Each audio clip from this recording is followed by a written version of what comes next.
a gut-wrenching irony that the victims in Boulder managed to survive a global pandemic only to die in America's decades-long epidemic of gun violence. Only a week ago, it was Atlanta. Before that, there was Milwaukee and El Paso, Dayton, Virginia Beach, Thousand Oaks, Pittsburgh, Santa Fe, Parkland, Las Vegas, Orlando, Newtown, Aurora, Charleston, Virginia Tech. The list of places and names goes on and on. Since the Columbine massacre in 1999, there have been at least 114 mass shootings, 1,300 victims. Today, former President Obama wrote, "We should be able to live our lives without wondering if the next trip outside our home could be our last. We should, but in America, we can't." While hate and mental problems occur in every country, America is unique with more guns than there are people. The effort has always been through American history to protect everyone's rights under the Constitution, but at the same time, we all have the right to public safety. The country has suffered through so many mass murders, many Americans now feel a personal connection to one or even more. The same hometown, the same school, the same grocery store, the same bar or concert. Just as the country begins to emerge from the COVID darkness, the question many are asking tonight is America's new normal just the old normal once again?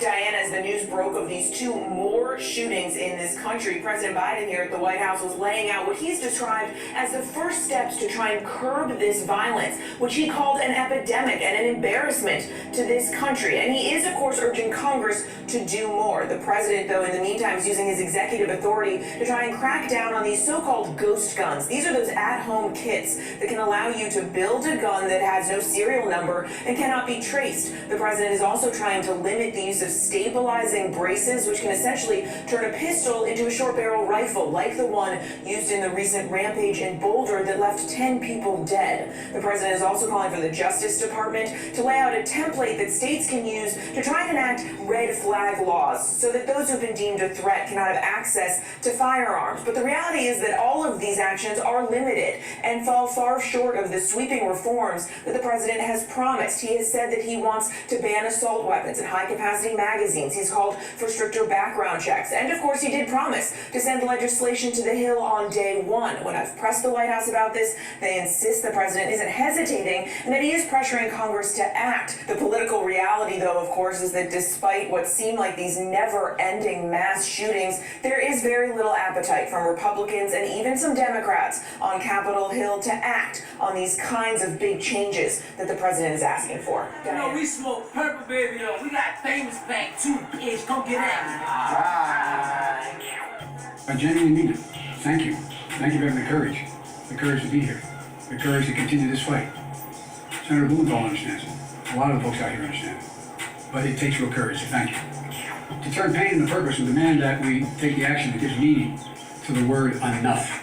Enough, enough, enough. Because what they want you to know, what they want you to do is not just listen. Every day in this country, 316 people are shot every single day. 106 of them die every day. Our flag is still flying at half-staff for the victims of the horrific murder of 8 primarily Asian American people in Georgia, when 10 more lives were taken in a mass murder in Colorado. You probably didn't hear, but between those two incidents, less than 1 week apart, there were more than 850 additional shootings.